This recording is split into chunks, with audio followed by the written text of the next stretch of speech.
Ray optics. इसमें magnification अगर 1 है, मैग्नीफिकेशन होता क्या है, हाइट ऑफ इमेज और हाइट ऑफ ऑब्जेक्ट के रेशो को ही मैग्नीफिकेशन बोलते हैं। तो अगर मैग्नीफिकेशन 1 है तो इसका मतलब है कि इमेज और ऑब्जेक्ट इक्वल हाइट के हैं दोनों, तभी दोनों का रेशियो 1 आने वाला है। अगर मैग्नीफिकेशन ग्रेटर देन 1 है, ऐसे मैग्नीफिकेशन है क्या, हाइट ऑफ इमेज है और हाइट ऑफ ऑब्जेक्ट, तो अगर ये ग्रेटर देन 1 है यानी न्यूमरेटर ज़्यादा होगा, राइट, और डिनोमिनेटर क्या होगा, कम होगा उसमें, तो इसका मतलब हाइट ऑफ इमेज ज़्यादा है हाइट ऑफ ऑब्जेक्ट से। और अगर मैग्नीफिकेशन 0 से 1 के बीच है, मतलब 1/2 1/4 ऐसे फ्रैक्शन है, तो इसका मतलब ये न्यूमरेटर वाला छोटा है और ये ज़्यादा बड़ा हो गया है, 1/2 1/4 ऐसा हो गया है, तो हाइट ऑफ इमेज कम है, इसका मतलब मैग्नीफिकेशन 0 से 1 के बीच है, तो हाइट ऑफ इमेज लेस है, लेस इधर होता है हाइट ऑफ ऑब्जेक्ट से। अगर मैग्नीफिकेशन निगेटिव हो गया, माइनस में हो गया, -2 -1 ऐसा कुछ हो गया, तो इसका मतलब कि इन्वर्टेड इमेज है, रियल और इन्वर्टेड। जो रियल और इन्वर्टेड होता है उसका मैग्नीफिकेशन नेगेटिव आता है हमेशा, और अगर पॉजिटिव है तो वो वर्चुअल है, और जो वर्चुअल होता है वो इरेक्ट होता है। तो ये पॉइंट इतना याद रखना है। अगर मैग्नीफिकेशन पॉजिटिव हुआ मतलब इमेज भी प्रिंसिपल एक्सिस के ऊपर और ऑब्जेक्ट भी प्रिंसिपल एक्सिस के ऊपर, दोनों सेम साइड में है, दोनों सेम साइड में है, तो वर्चुअल होगा, वो क्या होता है, वर्चुअल। और इरेक्ट मतलब सीधा, सीधा ऑब्जेक्ट भी सीधा, इमेज भी ऐसे ऊपर ही है तो सीधा ही होगा, तो उसको इरेक्ट बोलते हैं। और इन्वर्टेड मतलब ऐसा, ऑब्जेक्ट है ऐसा तो इमेज का मुंडी ऐसे नीचे रहेगा, उल्टा रहेगा, तो उसको क्या बोलते हैं, इन्वर्टेड। मतलब ऑब्जेक्ट प्रिंसिपल एक्सिस के ऐसे है, जैसे ऐसे ऑब्जेक्ट है तो उसका इमेज जो होगा वो प्रिंसिपल एक्सिस के नीचे होगा, ऐसे होगा। ये ऑब्जेक्ट है तो ये इमेज है, तो इसको बोलते हैं कि इन्वर्टेड इमेज बना है। और इरेक्ट मतलब ऑब्जेक्ट ऐसे है तो इमेज भी ऐसा ही खड़ा है ऊपर, राइट, तो इसको बोलते हैं इरेक्ट। तो मैग्नीफिकेशन अगर 0 से बड़ा है, पॉजिटिव अगर है, तो पॉजिटिव मैग्नीफिकेशन का मतलब होगा कि वर्चुअल और इरेक्ट इमेज बना है, और निगेटिव मैग्नीफिकेशन का मतलब होगा कि रियल और इन्वर्टेड बना है। ये तो हो गई पॉजिटिव निगेटिव की बात। अब मैग्नीट्यूड की बात करते हैं। पॉजिटिव निगेटिव से पता चलेगा कि रियल बना है कि वर्चुअल बना है। जो रियल बनता है वो इन्वर्टेड होता है और जो वर्चुअल बनता है वो इरेक्ट होता है। इरेक्ट मतलब सीधा। अब ये सब सिर्फ मैग्नीट्यूड का बात है, ऊपर का तीनों जो है वो सिर्फ मैग्नीट्यूड देखना है, माइनस प्लस कंसीडर नहीं करना है, क्योंकि माइनस प्लस तो हम समझ ही गए कि माइनस मतलब रियल और मैग्नीफिकेशन प्लस मतलब वर्चुअल। अब मैग्नीट्यूड की सिर्फ मॉड की बात करते हैं। अगर किसी का मैग्नीट्यूड, मैग्नीफिकेशन का एब्सोल्यूट वैल्यू माइनस को छोड़कर 1 आ गया है, +1 भी चलेगा -1 भी चलेगा। -1 का मतलब क्या है कि रियल इन्वर्टेड, और +1 का क्या मतलब है कि वर्चुअल इरेक्ट है। और इक्वल टू 1 आया है, चाहे माइनस में आए चाहे प्लस में आए, तो मैग्नीफिकेशन -1 है चाहे +1 है, दोनों का मतलब है कि हाइट ऑफ ऑब्जेक्ट और हाइट ऑफ इमेज बराबर है। माइनस का सिर्फ ये मतलब है कि इन्वर्टेड इमेज बना है, और प्लस का मतलब है कि वर्चुअल है। माइनस प्लस तो हम समझ ही गए हैं, लेस देन 0 माने माइनस, ग्रेटर देन 0 मतलब प्लस। तो प्लस माइनस का सिर्फ ये यूज है कि इन्वर्टेड बना है कि इरेक्ट बना है। और मैग्नीट्यूड वाइज देखना है तो अगर मैग्नीट्यूड 1 है, मैग्नीट्यूड मतलब ये साइन को छोड़ के, माइनस और प्लस साइन को छोड़ के खाली ये नंबर पर फोकस करिए, तो अगर वो मैग्नीफिकेशन का नंबर 1 है तो ऑब्जेक्ट और इमेज का हाइट बराबर है।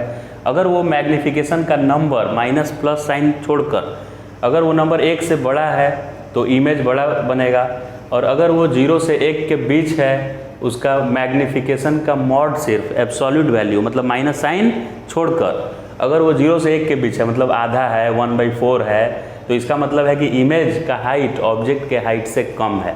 ये पूरा इतना कहानी हो गया मैग्नीफिकेशन पे बेस्ड। अब आ जाते हैं हम लोग कॉनकेव और कॉन्वेक्स मिरर। ये जो कॉनकेव मिरर है ये रियल और वर्चुअल दोनों इमेज बना सकता है, रियल भी बनाता है और वर्चुअल भी बनाता है, दोनों बनाता है। और इसका वर्चुअल का खासियत ये है कि वो ऑलवेज इमेज बड़ा बनाता है ऑब्जेक्ट से। ये भी वर्चुअल बनाता है, ये भी वर्चुअल बनाता है, लेकिन इसका वर्चुअल डिमिनिश होता है, ये खाली वर्चुअल बनाता है, ये रियल वर्चुअल दोनों बनाता है, और ये कॉन्वेक्स जो है वो खाली वर्चुअल बनाता है। और उसमें भी ये वर्चुअल भी कैसा बनाता है तो डिमिनिश्ड बनाता है, हाइट ऑफ इमेज इसका छोटा होता है हाइट ऑफ ऑब्जेक्ट से। और ये रियल और वर्चुअल दोनों बनाता है, और इसका वर्चुअल मैग्नीफाइड होता है। तो कॉनकेव और कॉन्वेक्स में क्या हो गया, ये दोनों तरह का इमेज बनाता है, ये बेचारा खाली वर्चुअल बनाता है, लेकिन इसका ये तो वर्चुअल बना रहा है, ये भी वर्चुअल, लेकिन इसका वर्चुअल ऑलवेज मैग्नीफाइड और इसका वर्चुअल ऑलवेज डिमिनिश्ड। तो अगर ऐसा क्वेश्चन है कि एक मिरर है जो वर्चुअल इमेज बनाया है और वो डिमिनिश्ड है, वर्चुअल इमेज डिमिनिश्ड है, तो कौन सा मिरर है, तो ये तो होगा नहीं क्योंकि इसका वर्चुअल मैग्नीफाइड होता है, तो वो पक्का कॉन्वेक्स मिरर ही है। इस तरह से आप रिलेट कर सकते हैं। फिर पोजीशन ऑफ ऑब्जेक्ट और इमेज का पोजीशन बताते हैं क्या है। अगर इसमें कॉनकेव में इन्फिनिटी पे ऑब्जेक्ट है तो उसका इमेज फोकस पे बनेगा। इन्फिनिटी और सेंटर, मतलब इसको आर लिखे हैं, सेंटर जहाँ होता है उस दूरी को पोल से क्या बोलते हैं, रेडियस बोलते हैं। तो इन्फिनिटी और सेंटर के बीच है तो इमेज फोकस और सेंटर के बीच बनेगा, यानी रेडियस, सेंटर इतने डिस्टेंस को रेडियस बोलते हैं।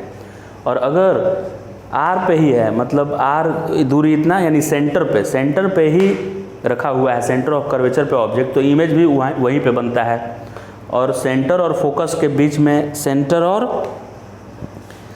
फोकस के बीच में, आर तो आर का हो गया, और सेंटर और फोकस के बीच में अगर ऑब्जेक्ट है तो इमेज सेंटर और इन्फिनिटी के बीच में कहीं पे बनेगा।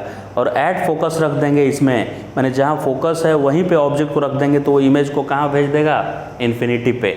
और इसके केस में ऑलवेज आप कहीं भी ऑब्जेक्ट को रख लीजिए, इन्फिनिटी से लेकर और पोल तक कहीं भी ऑब्जेक्ट को रख लीजिए, उसका इमेज फोकस और पोल के बीच ही बनेगा। कैसा इमेज बनेगा, डिमिनिश्ड बनेगा। Height of image height of object से हमेशा छोटा होगा। Rules for image formation. Image formation का क्या रूल है? फर्स्ट रूल, पैरेलल रे, यहाँ पे रूल लिखा हुआ है, अगर रे प्रिंसिपल एक्सिस के पैरेलल जा रहा है तो पैरेलल रे जो जाता है ना वो आफ्टर रिफ्लेक्शन फोकस से पास करता है।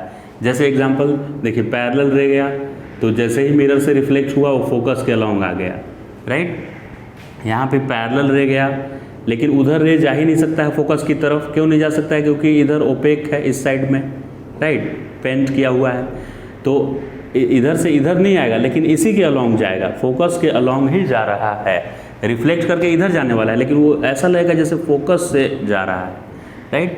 तो पहला रूल समझ में आ गया, पैरेलल रे फोकस से। इसमें पैरेलल रे गया, इंसिडेंट हुआ तो आफ्टर रिफ्लेक्शन फोकस के अलॉन्ग ही गया उधर फोकस से। अगर फोकस के अलॉन्ग इंसिडेंट रे आ रहा है तो आफ्टर रिफ्लेक्शन पैरेलल हो जाएगा। अगर फोकस के अलॉन्ग आ रहा है तो फोकस के अलॉन्ग किस में आया है? फोकस के अलॉन्ग इसमें नहीं आया है, इसमें आया है। देखिए, फोकस के अलॉन्ग इंसिडेंट हुआ तो मिरर से टकराने के बाद वो प्रिंसिपल एक्सिस, ये वाला प्रिंसिपल एक्सिस है, उसके पैरेलल हो गया। फोकस के अलॉन्ग आया तो पैरेलल हो गया। इसमें देखिए, फोकस के अलॉन्ग आया, उधर तो जा नहीं पाएगा क्योंकि इधर पेंट किया हुआ है, तो फोकस के अलॉन्ग आया तो प्रिंसिपल एक्सिस के ये लाइन पैरेलल हो गया, तो ये भी समझ में आ गया। तीसरा है सेंटर ऑफ कर्वेचर के अलॉन्ग आएगा तो सेंटर ऑफ कर्वेचर के अलॉन्ग ही रिट्रेस करा देगा उसको उसी पाथ में। जैसे इसमें सेंटर के अलॉन्ग इंसिडेंट हुआ तो मिरर से टकराने के बाद उधर ही सेंटर के अलॉन्ग ही चला गया। फिर सेंटर ऑफ कर्वेचर के अलॉन्ग कौन आ रहा है? यहाँ आ रहा है। सेंटर ऑफ कर्वेचर के अलॉन्ग आया तो उधर गया नहीं, मिरर उसको यहीं से लौटा दिया, वापस चला जा। सेंटर ऑफ कर्वेचर के अलॉन्ग आएगा तो उसी की तरफ रिट्रेस करा देगा पाथ। तो ये 3 रूल हो गया इमेज फॉर्मेशन का, ओके। अगर आप यहाँ पे खड़े हैं और आप चाहते हैं कि आप पूरा फुल इमेज अपना देखें मिरर में, तो मिरर का हाइट आपके हाइट का कम से कम आधा रहना चाहिए, तब आपको फुल इमेज दिखाई देगा अपना।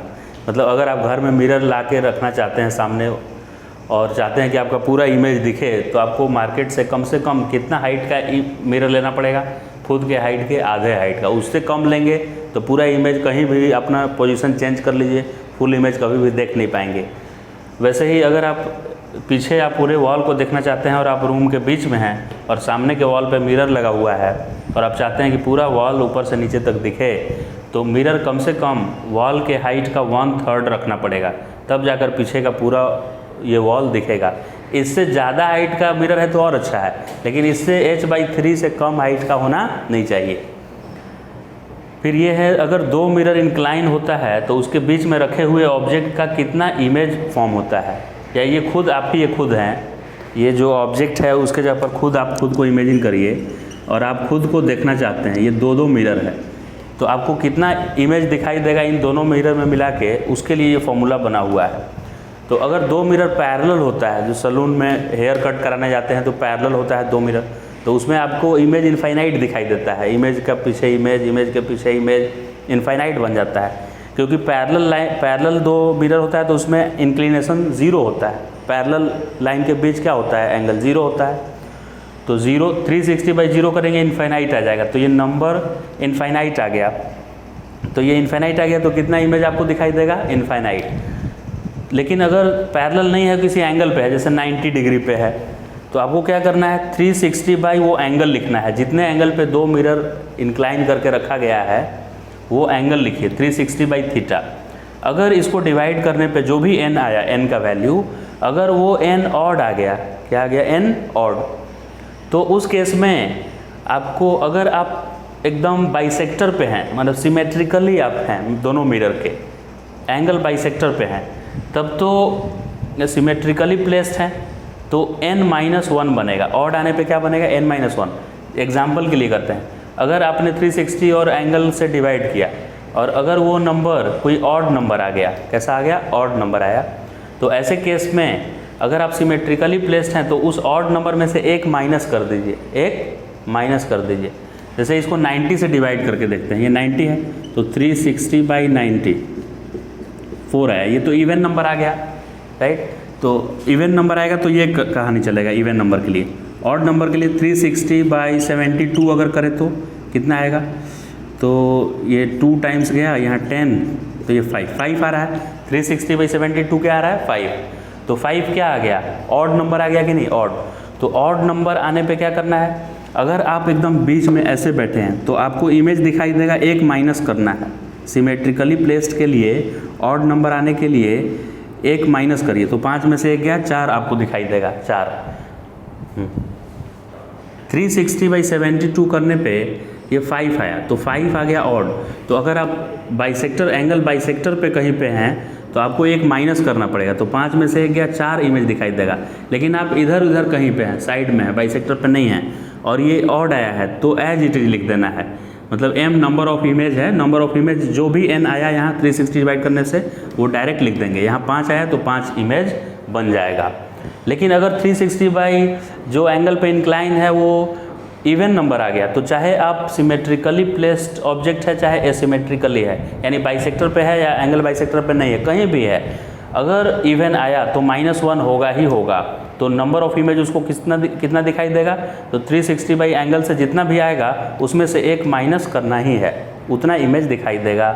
जैसे यहाँ 4 आया था तो एक माइनस करना ही पड़ेगा, चाहे आप बाइसेक्टर पे हैं चाहे नहीं है, तो 3 ही इमेज दिखाई देगा, 3 यहाँ पे। और सबसे बड़ा बात कि अगर फ्रैक्शन आ जाए, कोई 360/थीटा किया और उसका फ्रैक्शन आ गया कुछ डिवाइड करने पे, ना तो इवन आया ना ही ऑड आया, मतलब ऐसा सिचुएशन हो गया, इवन ऑड कुछ भी नहीं आया, तो क्या लेना होता है, नियरेस्ट इवन इंटीजर लेना होता है। नियरेस्ट इवन इंटीजर क्या लेना होता है, nearest even integer. Odd integer नहीं, इंटीजर तो लेना है लेकिन इवन वाला इंटीजर लेना है। जैसे अगर 360/थीटा को डिवाइड किया और 2.9 आ गया, क्या आ गया, 2.9, तो 2.9 के नियरेस्ट दो, इसके आसपास 2 इंटीजर आ सकता है। 3 तो एकदम नहीं लिखेंगे क्योंकि 3 ऑड है, 3 क्या है, ऑड। तो 2.9 को 3 नहीं लिखना है, 2.9 को या तो 2 लिख सकते हैं या 4 लिख सकते हैं, राइट। तो ज़्यादा करीब कौन है, 2 ही ज़्यादा करीब है, 4 तो बहुत दूर है ना 2.9 से, तो 2 आंसर करेक्ट हो गया इसका। 2.1 है तो 2.1 के नियर बाई इंटीजर क्या है, 2 है, इवन इंटीजर इवन 2 है। 3 तो एकदम नहीं लिखेंगे, 3 क्यों नहीं लिखेंगे, क्योंकि वो तो ऑड है। फिर 3.7 को 3 लिख देंगे क्या, नहीं, क्योंकि 3 ऑड है, हमको इवन वाला ढूंढना है ना। तो 3.7 के करीब में इवन इंटीजर 4 है, 3.1 के करीब में इवन इंटीजर क्या है, 4 है, राइट। तो इस तरह से आप नंबर ऑफ इमेजेज फाइंड कर सकते हैं। बोलिए।